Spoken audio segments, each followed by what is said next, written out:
Hi, welcome. Today we're going to create some pretty floral bookmarks which you can just display on the shelf and they look like a pretty bouquet of flowers, or you can just put them in your favorite books and they will remind you spring or summer and just brighten up your day. So this is a fun little project. You don't have to be super good at painting or drawing. You can make them as loose or as realistic as you like, really. So I like to use some of the reference kind of roughly to inspire me, to give me some ideas.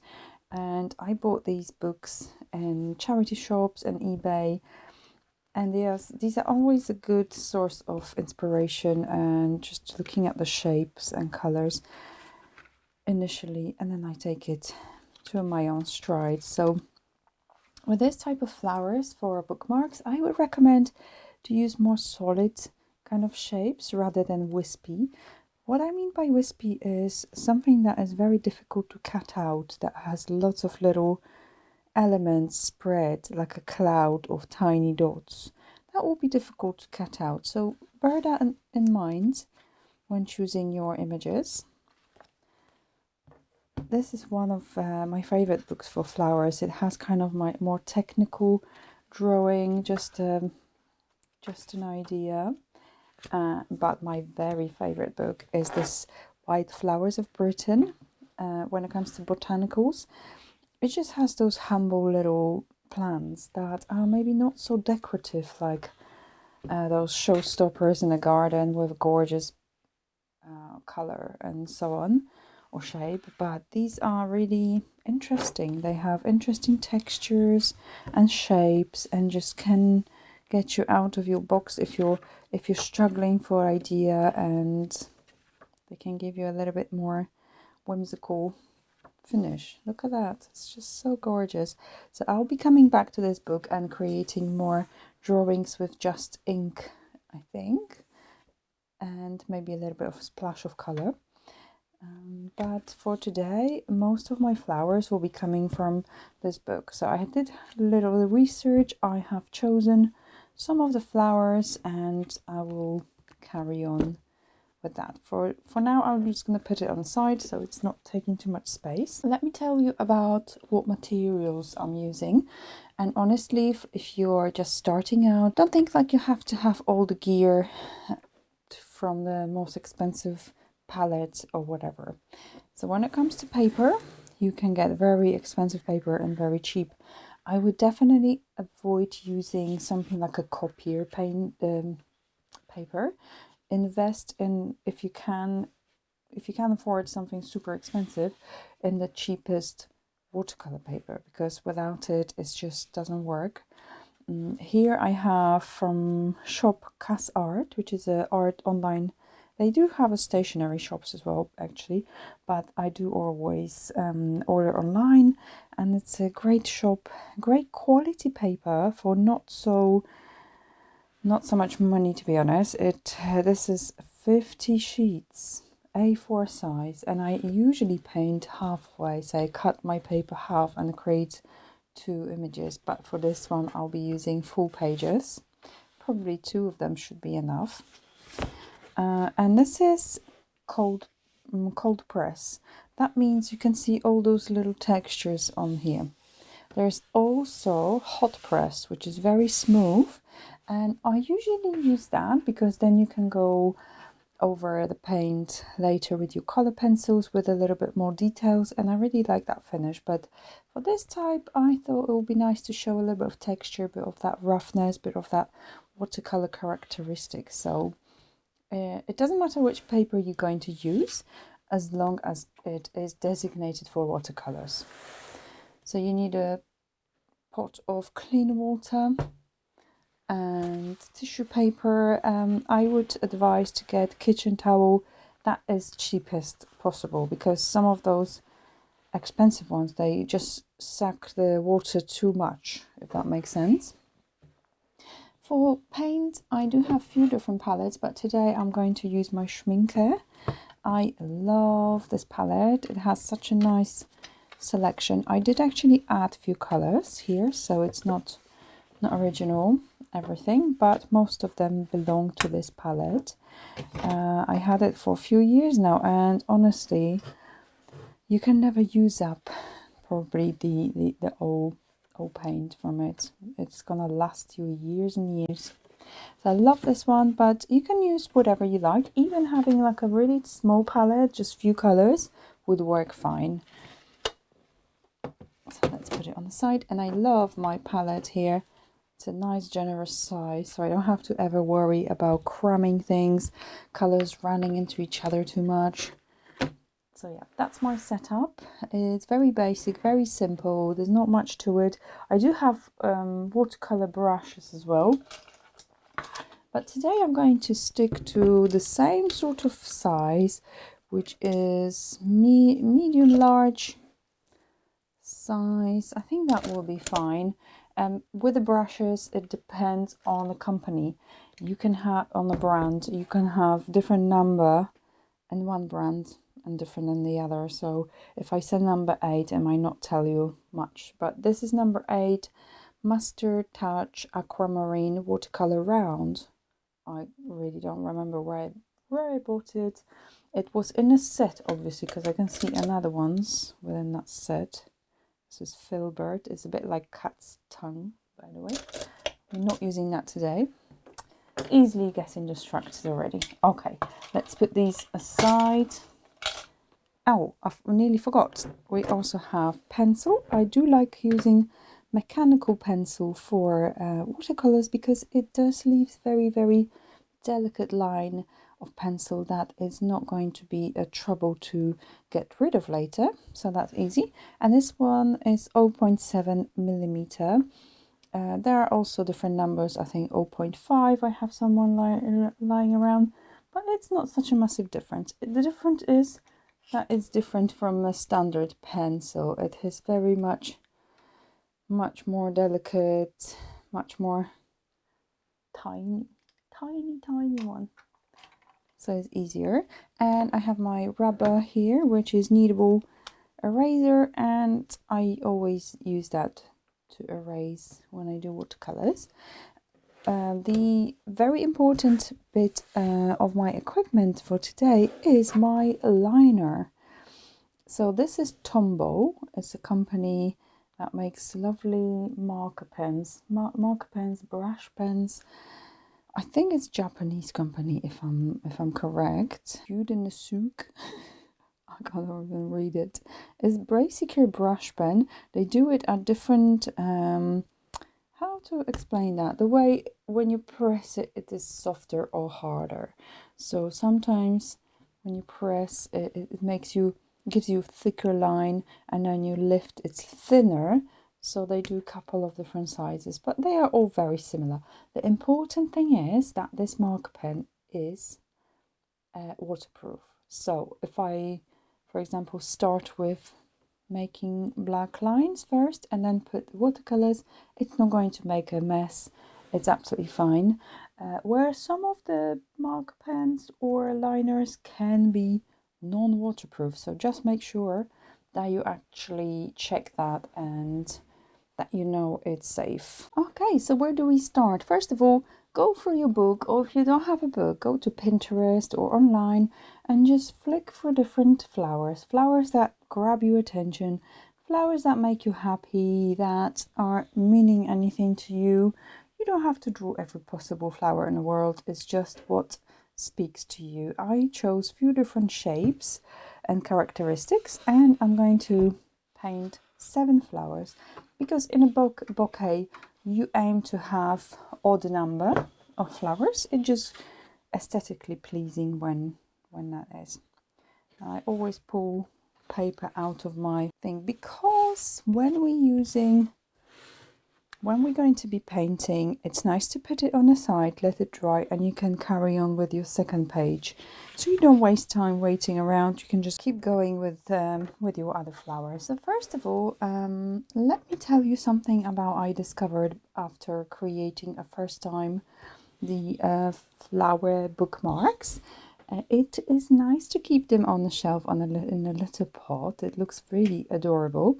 However, if you kind of create them all straight the same, they will not fan out and they will just cover each other up, which is not ideal.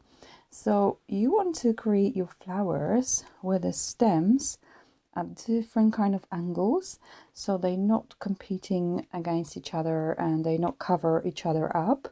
They are going to be at different, slightly different heights, slightly different angles, and that will create beautiful bouquet. Okay, let's get started. So we're going to start maybe with a flower that is kind of a bit like a triangle shape. And with this one, I'm only creating very rough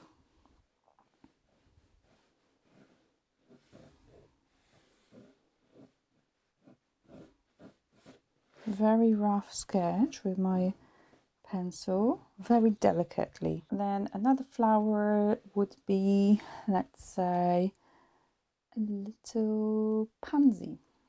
So the way to draw pansy or violet, I don't know how you, it depends where you're from. So it's kind of starting on a circle, nice, a lush circle. And it's going to be a middle here, and that's going to be like a little triangle.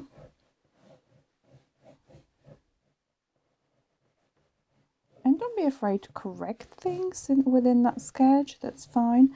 At this point it's fine to make any kind of adjustment, that's what sketch is for. And there's one here and one here. Like I said, because I already done that once, I'm only looking at my paintings done before, otherwise I'll be looking at my book. So I want to be completely honest with you. And now I'm going to create kind of shape that's going to be kind of to the left, but maybe from the center.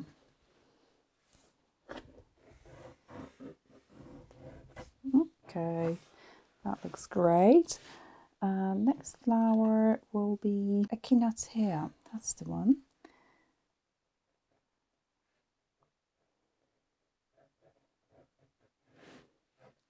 Again, just roughly the shape. So if you create the shape first, and then you can draw within that shape. Little petals. I wonder if you can have an echinacea tea. It does sound like something herbal, something I've seen somewhere before. So I'm recording this video in January,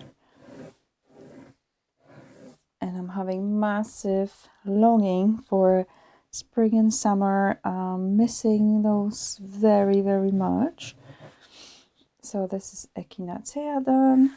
1, 2, 3. Can we fit one more?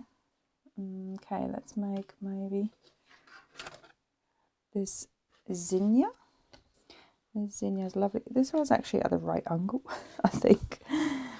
Okay, and make it a little lower here. So actually, you know what? You can turn your page upside down because it's a better fit here, and then we can make a nice angle. So use your paper, whatever is comfortable for you. So it's kind of start as a circle, big round shape, and the center here, and then let's draw another circles inside, and that's going to be our little petals, and everything will come to life when we do a little bit of shading, just like in here. And each row is slightly bigger. Try not to meet on the same, so if there's a line here, try not to make another line here, just in between, so there's no tangent. There is kind of a nice pleasing in between feeling. So yeah, coming back to the topic of spring and summer, I'm so looking forward to this year's wonderful weather. Let me just check where we, so this one's kind of to the left, this one to the right, this one could be to the, let's make it to the right.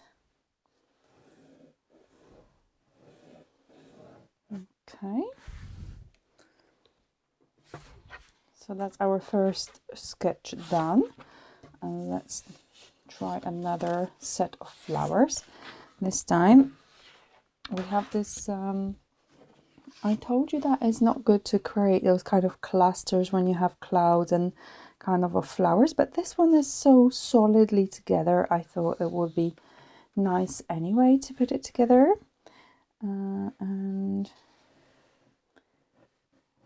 mark a triangle. It's definitely going to be at the back of the bouquet.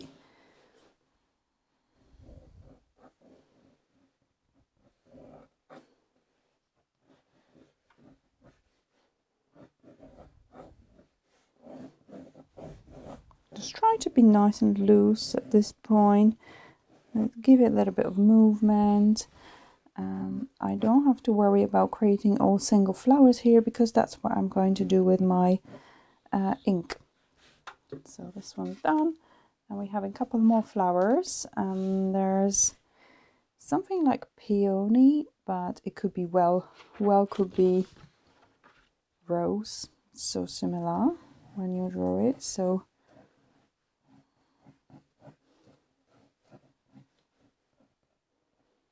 just like that, and maybe to this one was going to the right, maybe to the left this time. Oh, that comes to the right again. You need to think about directions.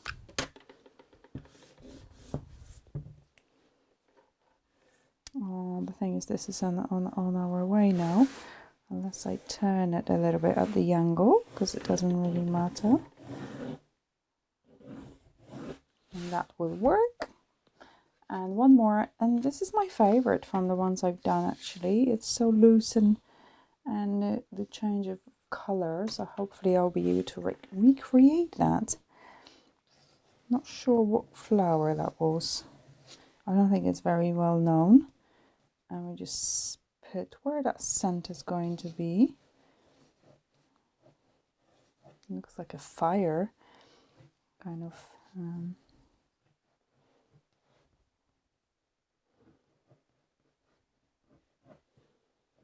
And again, starting from the basic shape where the circle is, and then drawing your petals where they belong. Let's double check which directions they are heading. So to the right, to the right, to the left, to kind of center, to the right, to the right, so to the left, that way round. No, that one also to the left. Okay, it is so mind-boggling. I hope it's all gonna work out when we color that in. Okay, so we are pretty much okay with moving on for the next step, and this is very relaxing. This is where we just bringing it to life with our ink. So with my ink pen, I'm just going to draw roughly, so I'm holding it quite loosely, and I'm going over a little bit of shading, a little bit of details. I prefer drawing and painting in a very loose way and not so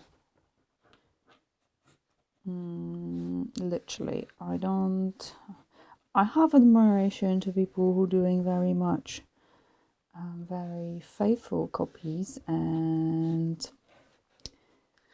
what's the word? I can't draw and talk. Realistic, that's the word I was looking for. Amazing, hats off to them, fantastic.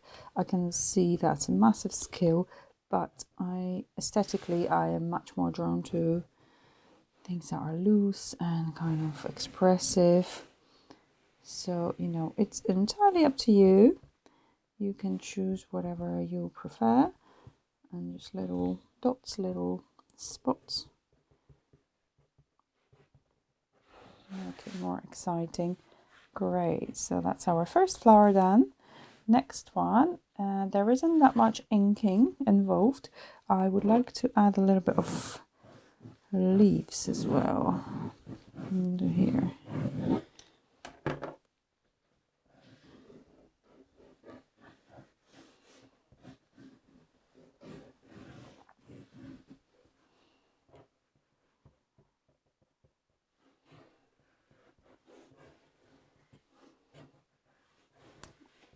There's an option as well, not using the liner at all and just going with your watercolors and trying that instead. Next one will be taking a little bit more work because it's the detailed little flowers. So the flowers in the middle will be most kind of visible, the biggest. Anything lower or higher should be smaller. So let's start from the middle. I don't want to make them all the same. They need to be just a hint of things.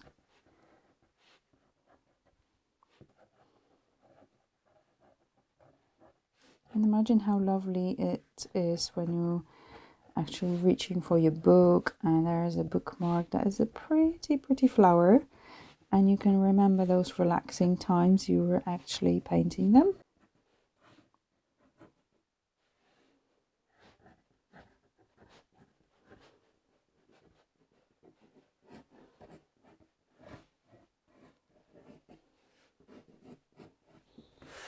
Oh, it could be a nice gift as well, or if you want to paint with your friend, and then you can swap your flowers, so you have something from your friend. That might be nice.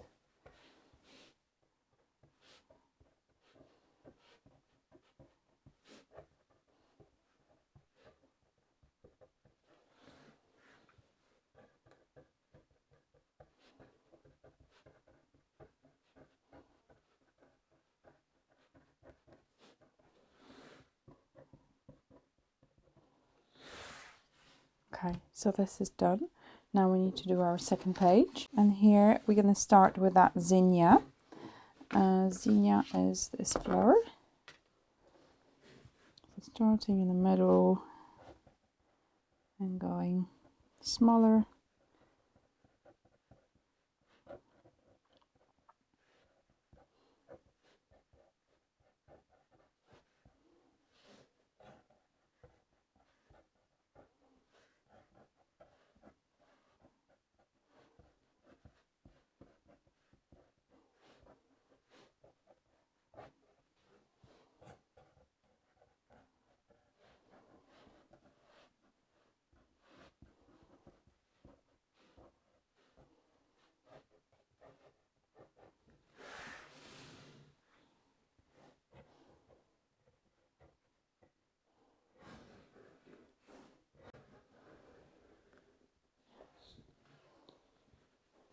Okay, next one. Let's make this echinacea. So I'm taking on consideration the texture of it because this little bowl bit is not smooth. So I'm adding it lots of rough little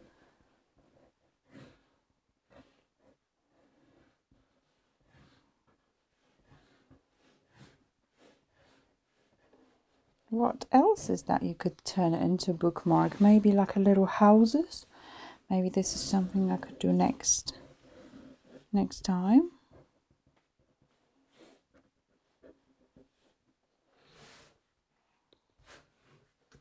Next is our pansy. So here we have a little bit of, need to be a little bit more careful because it's going to be a pattern on those leaves. Petals, sorry. So I need to consider that. And the center is very characteristic as well.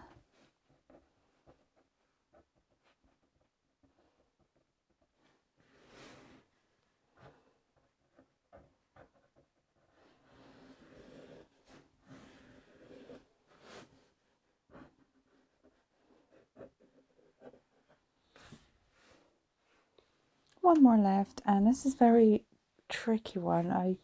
The last time I did it, my ink exploded a little bit in one area, so I have to be mindful of that. But with this pen, with this brush pen, there is no risk of explosion of ink. You can be very much pressing as much as you like, and there won't be any problems. So making those bigger and kind of looser here. Great, and this is going to be maybe straight. Maybe that should be straight. Okay, fine.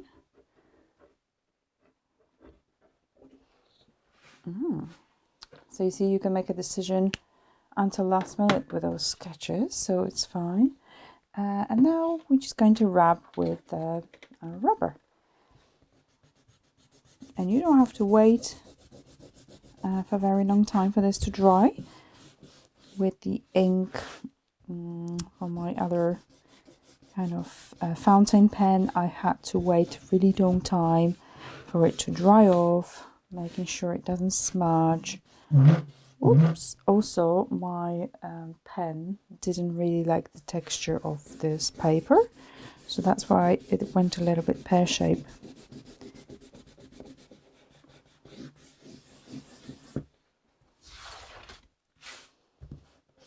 With this one, whenever you do your watercolor sketch, you would just press it, dab it to make the sketch super soft. But here, because I already inked, I put ink over, I don't really need the pencil at all.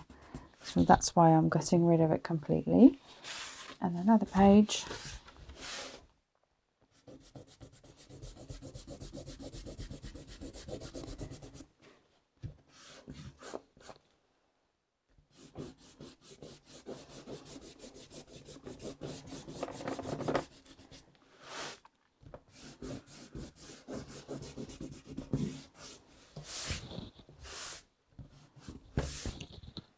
Okay, we're ready for painting now. So it's time to color our paintings, our inks. And what can I tell you? First of all, just enjoy the process. Don't stress about it. What's worst that could happen? You can just cut it out and put it in a bin and do another one. So it's not end of the world, but it's much more beneficial to try something outside your comfort zone and just try something new. If you have an idea, oh, how would those colors kind of work together, just do it. It's not going to be that bad decision. It's just a painting. So I'm using very bright cadmium red light, and the way I like to paint it is leaving a little white areas in some places.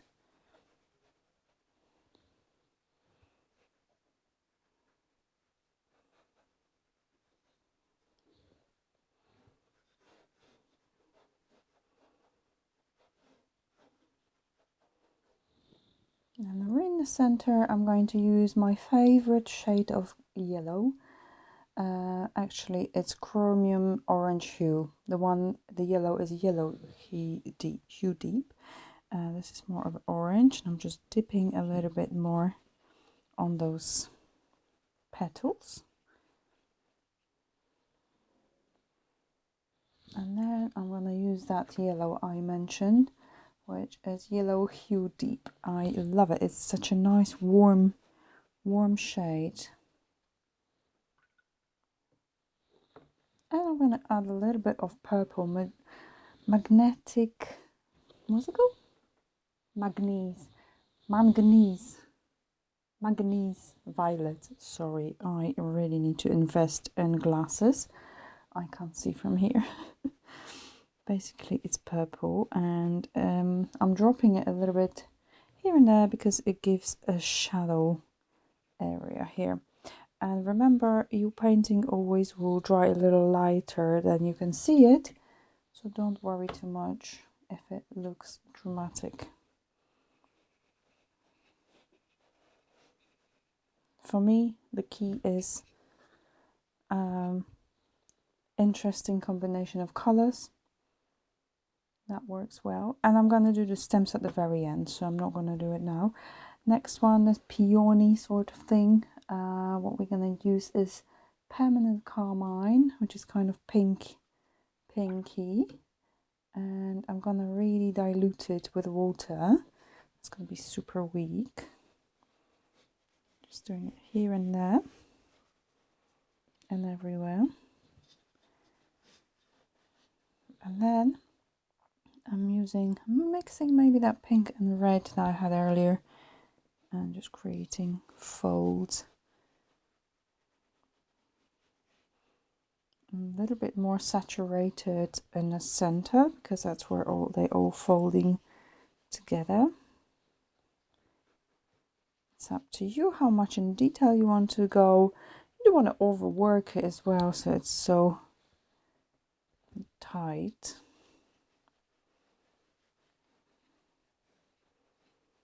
Give a little room to breathe and a little looseness.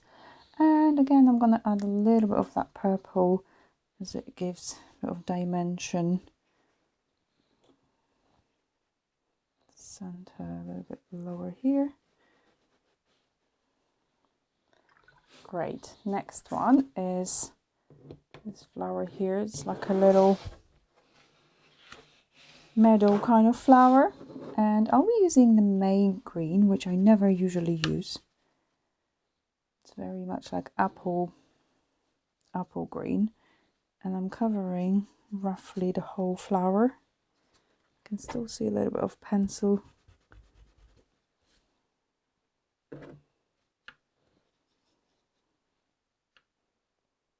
But it's very diluted, it's not very strong at all.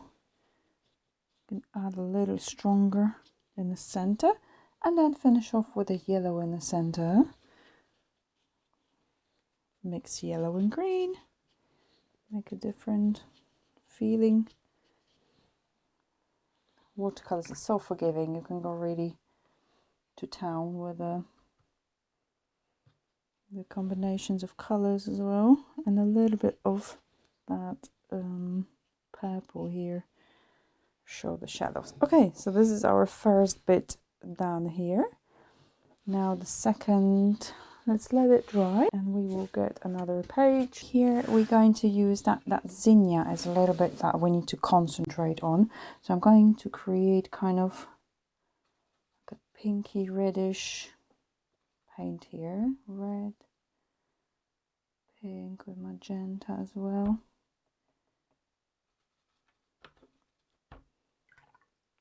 And you know, with your color palette, you can create something that is very bright, very different colors, or you can go very monochromatic. You can use just two colors, green and shades of pink or reds if you want.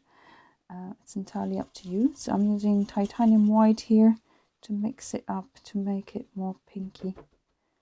Okay. So here, let's start. It's just kind of general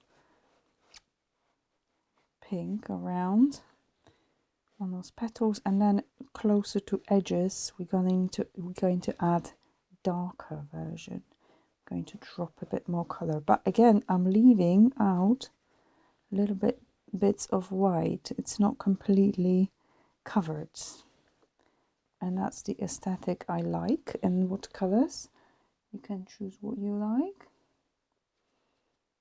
Then I'm taking a darker magenta mixed with a little bit of purple, and that's going to be closer to the edges. And if it's a little wet still, that's even better because it will nicely blend. I think mostly it's dry now, just in that area where it will meet the edge. And center is yellow, so we're using the same yellow again, and I don't mind this bleeding into that pink a little bit. It's fine. Just gonna turn it around. Just need to make sure I'm not dipping my jumper into it. For this one, I want to use kind of different shades of purple. So I'm gonna start with, I have this violet pearl, which honestly, initially, when I was swatching, I thought, it's a bit of a boring color and so on. But honestly, I have to, I changed my mind because it's the most gorgeous purple with a shimmer, and when it dries, it has this glitter that is very, very, very fine. So it gives you such a beautiful effect. I'm very happy with it. So this is kind of initial bit, and then I'm going to add cerulean blue, which is my favorite shade of blue, and it is warm blue, delicate, a bit like a sky blue here and there. And then the third one, which is going to be quite dark, indigo, which is very cold, very dark, like an ink maybe. Whenever I think about like a dark blue sky, like a midnight sky, that would be it.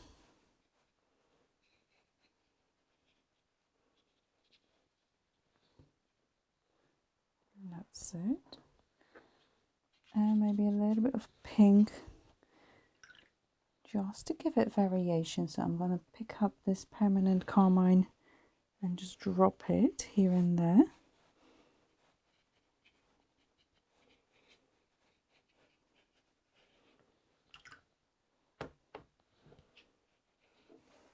Lovely. So that's looking really fun. We're going to move to our violet pansy, whatever you want to call it.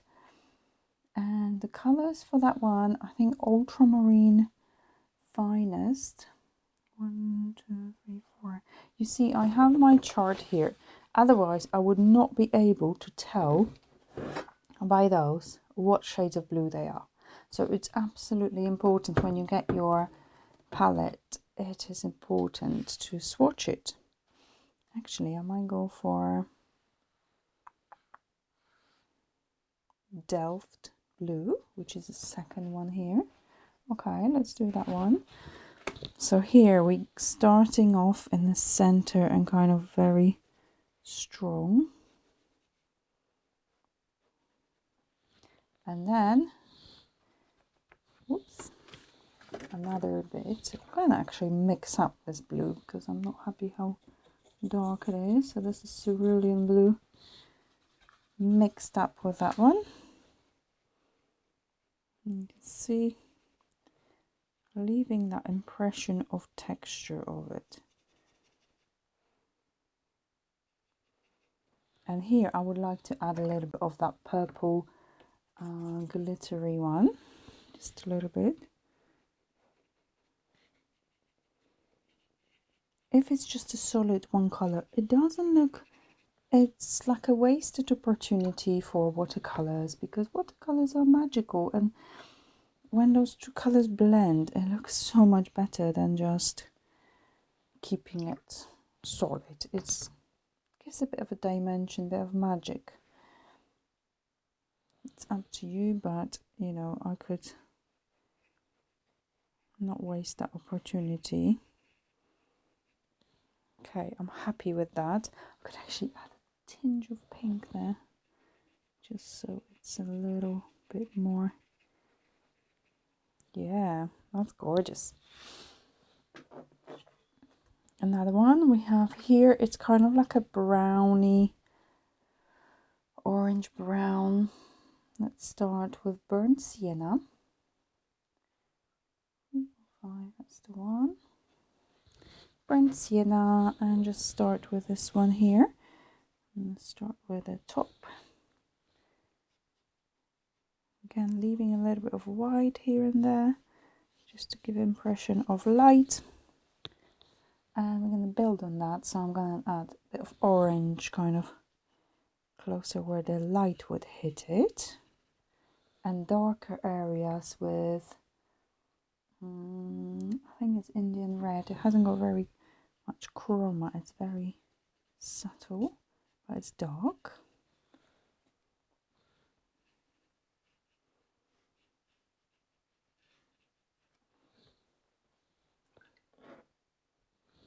we're going to finish with a little bit of that yellow, just to unify a little bit of life.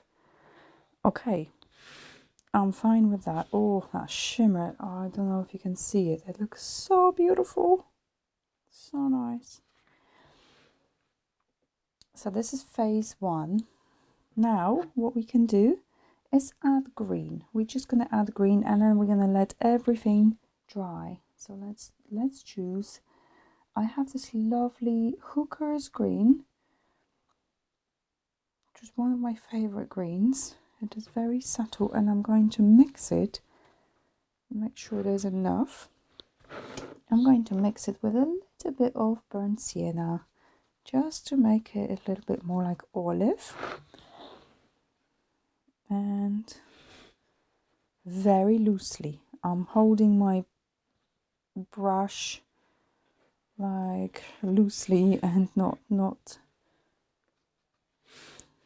tight like a detail. I almost could close my eyes and do it, so it doesn't look so tight. And another page. This one must be all dried up now, but let's go. Need to mix a little bit more. And that burnt sienna. Fabulous. Oops, made it a bit too dull now. Have quite a lot of greenery here. Oh, it's so nice, this green. Beautiful, very realistic, but warmer.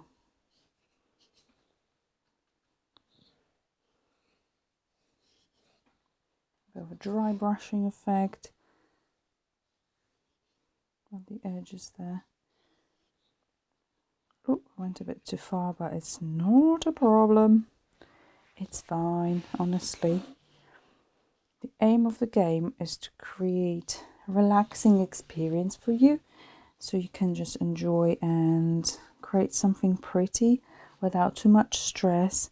And with those loose florals, it's so easy because you don't have to worry about them being realistic or very, very tight.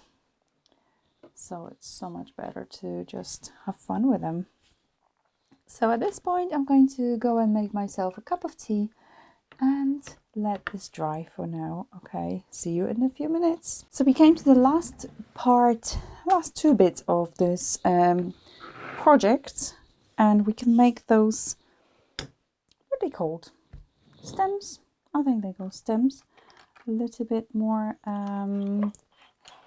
shaded, visible, textured, something like that. I have here some of the color pencils, and these are watercolor. You don't have to have color pencils. You can use just extra more paint, but I like the effect which creates a little bit more drama, more shadow. But here I'm using just a darker version of it, and it gives a little bit of a 3D dimension. Here I'm pressing very lightly just to create the texture again, but again, this is what I like. Some people prefer a bit more clean, not that much. And if you're still not happy with it, you can always kind of dilute a little bit, because they're watercolor pencils, so they will melt together with your painting.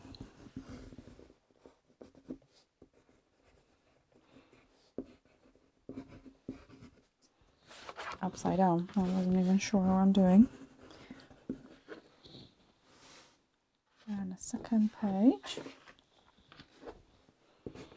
Oh, this shimmer looks beautiful. I wish you could see that. Not sure if it's visible. When it dries, it's just so pretty. It's very, very, very fine elements, so it's not glitter. It's literally shimmer.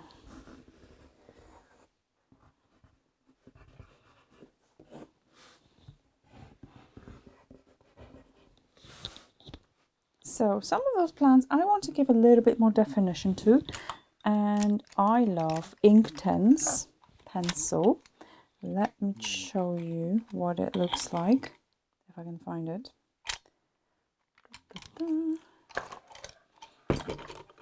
I have only one or two Inktense, two Inktense pencils.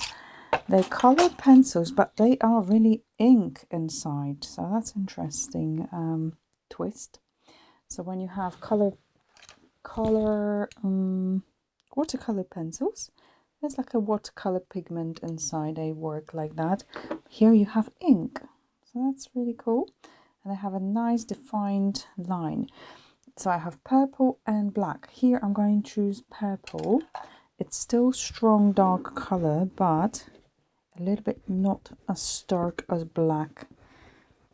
And just going over some of those flowers, definition and texture. Just like that look, a little bit mixed media. Here the same, I'm just gonna go, I don't want to mess up too much in here, maybe closer to center, because I like how clean and delicate those petals are, so I'm not going to add any more. I really not crazy about how this flower looks like, so just going over the top one. Now let's use water, because you can do that, and look at that, that looks stunning. It's just creating a little bit of shadow area, and I'll melt that with water.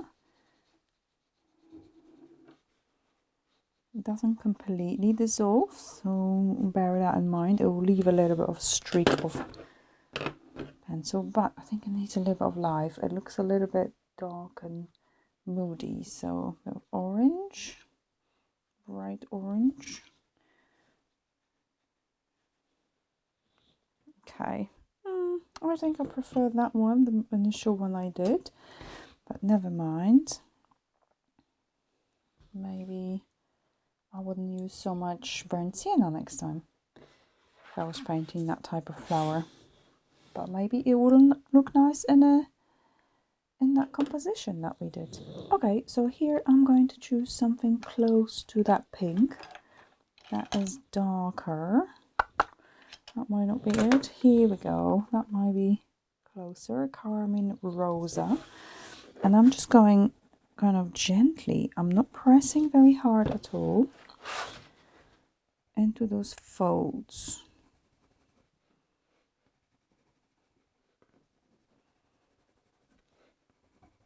Let's see how that looks if we are using a bit of water. Okay, I like that.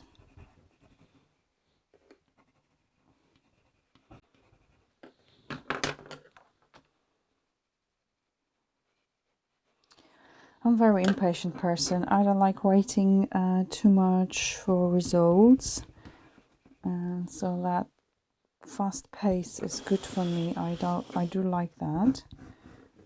Oh, it looks like black, but it actually is purple.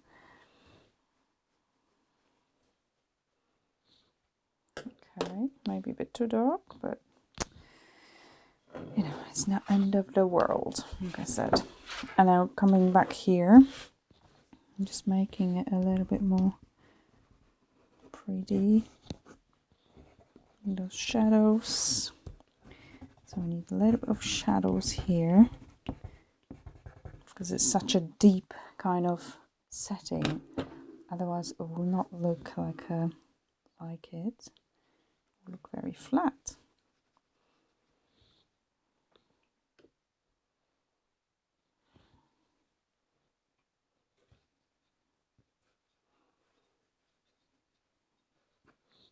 Lovely. Something surprising.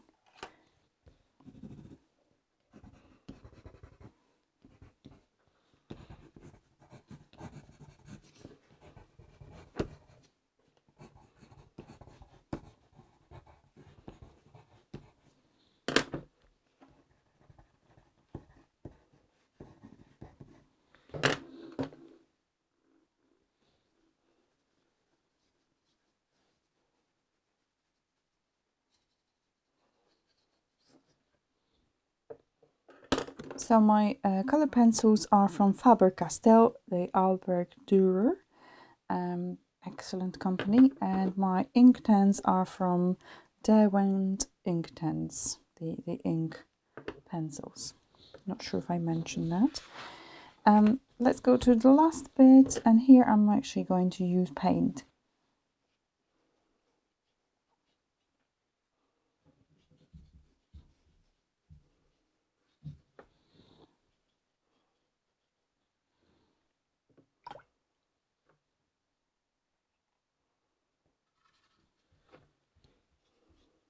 So I will be really interested to see what you created. If you want to tag me in your Instagram post, I will be ever so honored. What you've done with your images, if you want to show that.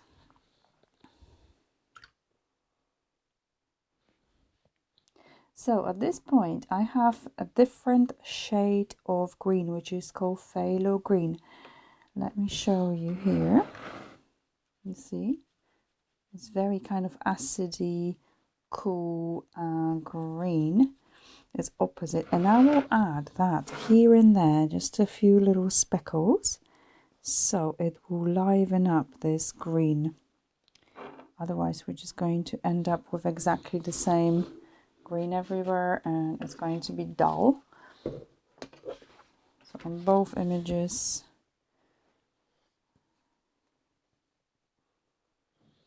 and we'll just bring it to life.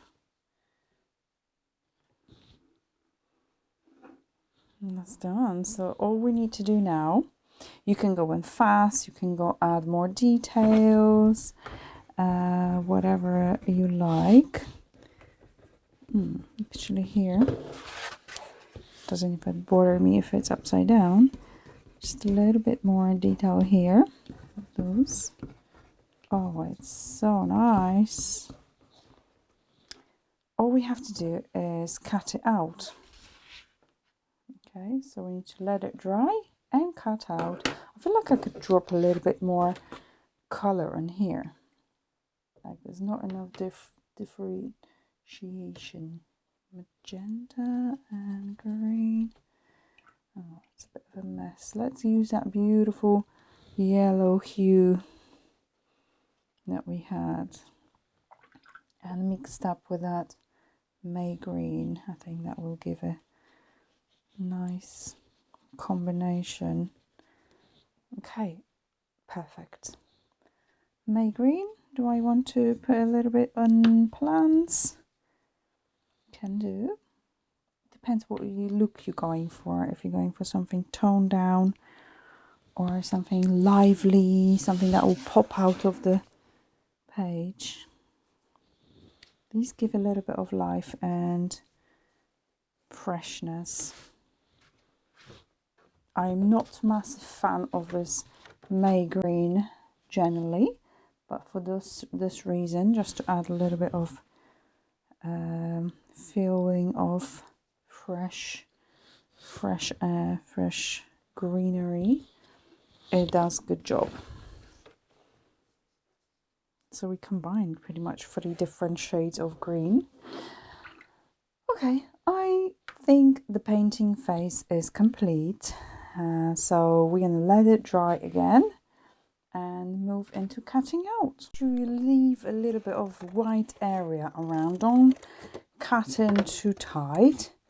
It just gives a nicer effect, in my opinion. You can, if you want, you can be tighter, but I like that white look because it gives a little bit of freshness, a bit of a watercolor characteristics. And because that paper is thicker, the watercolor paper, it will give us a chance to make those a little bit more solid, standing in a little pot or whatever you decide to do with them, and they will make a good bookmarks. So here we are, we finished our beautiful flowers one by one. I'll show you.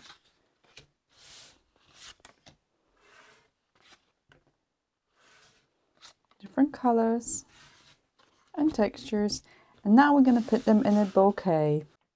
I hope you enjoyed this one, guys. Please let me know if you have any questions, or if you'd like to tag me on your Instagram post to show me your beautiful artwork. I'll see you next time. Bye.